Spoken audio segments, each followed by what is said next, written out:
Welcome to East Windsor Lincoln Technical Institute again. This is Mr. Nowak and Mr. Milosoff showing you our solar trainer. This is the Hamden model HPV IT1 photovoltaic installation trainer.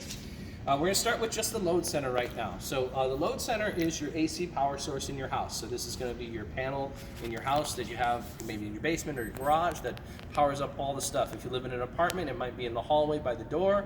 It might be in a closet. There's a couple different places it can be. The only place it should not be ever is a bathroom and a few other less toxic areas. But this load center would be representative of all the loads in your house. So you would have single pole switches that would control your 120 volt loads. Those are going to be the loads that are like duplex receptacles, the lights, other things like that that operate at 120 volts. Anything that would plug into a receptacle like this, 120 volts.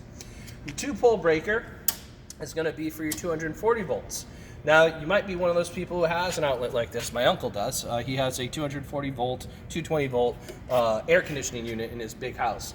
And he's got a little plug like this sitting underneath that air conditioning unit because it's, over 10,000 BTU.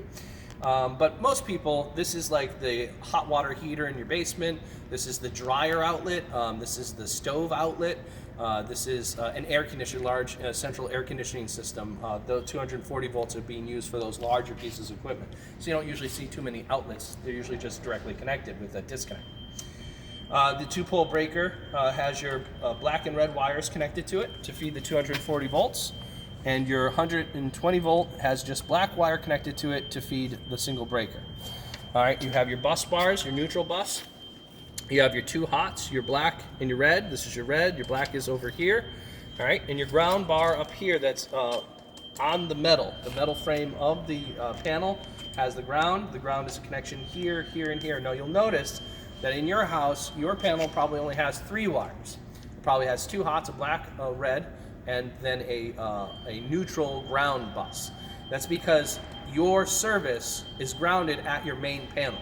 But this is a sub panel. So the sub panel, the main service, is always the only place where ground and neutral connect.